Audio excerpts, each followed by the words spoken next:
Hey guys, Angus here, personal trainer and metabolic coach, and we're going to discuss today when is a good time to end your fast according to Lumen, or if you're using a Lumen. And this answer isn't a straight answer, you should end your fast at this point. It really depends on how metabolically flexible you are. So we're going to split people into two groups, but most people should obey their circadian rhythm.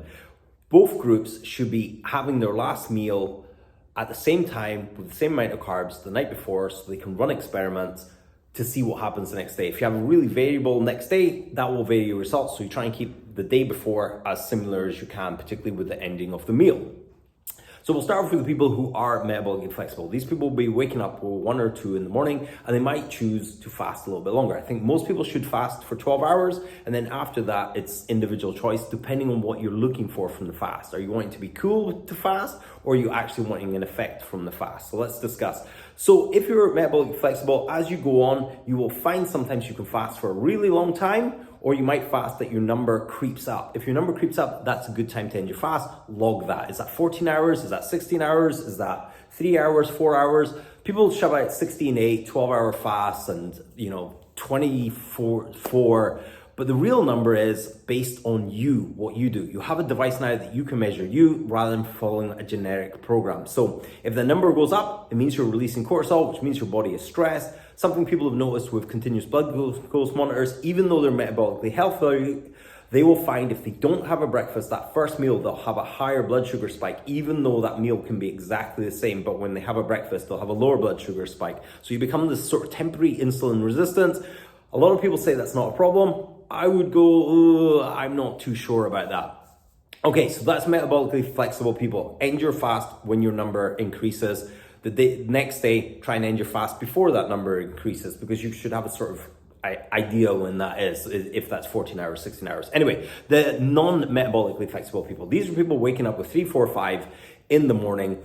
If this number is creeping down slowly, say you're fasting 16 hours, so you wake up 3, 4, and this number creeps down through the day, then fasting's probably quite good for you for clearing out some blood sugar and teaching your body to be in a fat burning state. If this number stays as solid for along, bear in mind what you did the day before. If you ate 400 grams of carbohydrates, that's why. But if you stuck to your macros and your carbs were in the lower end and you're still a 4, then fasting maybe isn't for you. And it's maybe something you don't need to do. But you're like, but Angus, Dr. Berg says, Dr. Fung says, you have a device now that you can measure for yourself to see what's happening in your body, not following some generic advice.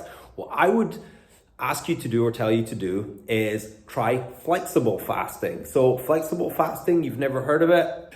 Flexible fasting is more flexible approach to fasting, where you're only really restricting the carbohydrates into your fasting window. You can have fat and protein. So bulletproof coffee kind of falls into that fasting. So you wake up in the morning, you have bulletproof coffee. Maybe you have a handful of nuts. Maybe you have some cheese. Maybe you have something else. Maybe you just have a spoonful of cream. Up to you. So you have that in the morning as your breakfast. You have a high fat, high protein breakfast, bacon and eggs, for instance. Then you're going to break your fast or your flexible fast at your eating time. This will allow you to have this restricted amount of carbs that your Lumen will give you, or your carb conscious plan will give you, or for your carb tolerance will give you in a fasting window. So maybe lunch and dinner has carbs. So say you have 6 portions of carbs, you have 45 grams for lunch, 45 grams for dinner, maybe you have 45 grams total for the day. Then you squeeze that in your eating window. Other meals either side of that are, again, fat and protein type meals, and try and hit that protein window. So you do that day over day. That will get your body comfortable, because it will go, hey, we've had some delicious food in, so we can lower cortisol. So there's this relationship between insulin and cortisol. When insulin spikes, cortisol will go down, but you don't have to spike insulin through the roof. Having a bacon and eggs will raise your insulin. Again, insulin's not bad. It's just got a job to do, and it will lower cortisol. So if you wake up in the morning, you're stressed, you have your bacon and eggs, that will lower. You move into lunch, you have your baked potato and tuna, boom, that comes down. And then you have your dinner, depending if you have more carbs or no carbs, you have a stir fry pack with some chicken. And again, this cortisol will go down, you go to sleep, your body's had enough energy in, you've made a carb window instead of a fasting window, it's more of a flexible fast, and you're moving on. So that's one element, that's teaching your body to burn fat. Your body is in the fat classroom in certain periods of the day, and you should see your Lumen numbers hopefully come down. The next part is training your body to burn fat. With zone 2 exercise, I've done a bunch of videos on zone 2. I'll link some in the description of this. The other thing is lift weights, get your muscles as big, as glucose sensitive as you possibly can. This will make you less insulin resistant. You'll be able to absorb more glucose. You'll eventually be able to eat more carbohydrates, which is the dream.